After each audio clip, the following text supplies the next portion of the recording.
Assalamualaikum warahmatullahi wabarakatuh. Perkenalkan, saya Siti Nur Azizah.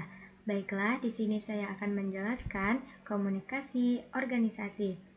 Yang pertama itu pengertian komunikasi organisasi. Komunikasi merupakan proses penyampaian dan penerimaan pesan atau informasi dari satu pihak ke pihak lain agar dapat dipahami secara bersama-sama. Proses ini melibatkan elemen-elemen seperti pengirim, pesan, saluran, penerima, serta umpan balik untuk memastikan efektivitasnya. Yang kedua, terdapat unsur-unsur dalam komunikasi organisasi. Yang pertama, komunikator atau pengirim pesan.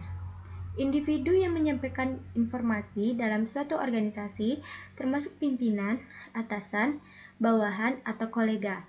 Yang kedua, pesan. Informasi yang disampaikan seperti tugas, peraturan, kebijakan, atau nilai-nilai organisasi yang harus disusun dengan jelas dan sesuai dengan situasi. Yang ketiga, media atau saluran komunikasi. Sarana yang digunakan untuk menyampaikan pesan, baik melalui lisan, tulisan, maupun media elektronik, yang mempengaruhi kecepatan dan akurasi dalam penerimaan pesan. Yang keempat, komunikan atau penerima pesan. Individu yang menerima pesan dalam organisasi dengan latar belakang dan cara pandang yang mempengaruhi cara mereka memahami pesan itu. Yang kelima, umpan balik atau feedback. Respon dari penerima pesan untuk memastikan bahwa pesan tersebut dimengerti dengan benar dan berfungsi sebagai pendukung dalam proses komunikasi dua arah. Yang keenam, gangguan, yaitu dapat mengganggu kelancaran komunikasi baik bersifat teknis, psikologis, maupun semantik. Yang ketiga yaitu fungsi komunikasi organisasi. Yang pertama, fungsi informasi. Memberikan data penting agar para anggota memahami tugas, peraturan, dan kebijakan yang berlaku dalam organisasi.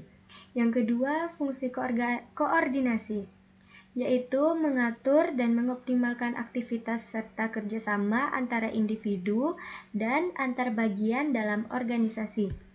Yang ketiga, fungsi pengendalian atau kontrol. Mengontrol dan memantau perilaku anggota agar berkontribusi sesuai dengan norma dan tujuan organisasi. Yang keempat, fungsi motivasi, yaitu meningkatkan semangat kerja dan kinerja anggota organisasi. Yang kelima, fungsi integrasi, yaitu menggabungkan anggota organisasi dan membangun hubungan kerja yang seimbang.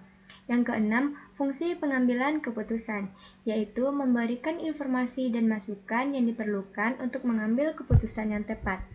Yang ketujuh, fungsi pendidikan dan pembinaan, di mana menanamkan nilai-nilai, budaya, serta meningkatkan pengetahuan dan keterampilan anggota.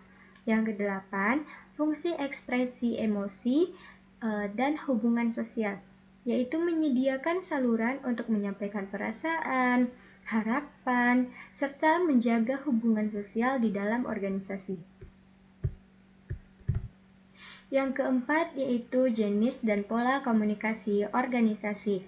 Yang pertama, vertikal ke bawah, yaitu dari pihak atasan ke bawahan seperti arahan, regulasi, atau penilaian kerja melalui memo ataupun pertemuan.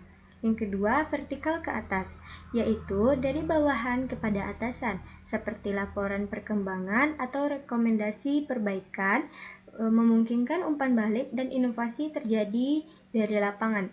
Yang ketiga, horizontal, yaitu antar rekan sejajar di tingkat yang sama. Contohnya, koordinasi antar divisi untuk proyek kolaboratif, mendukung kolaborasi tanpa melibatkan struktur hierarki. Yang keempat, diagonal, yaitu seperti komunikasi antara manajer penjualan dengan tim IT.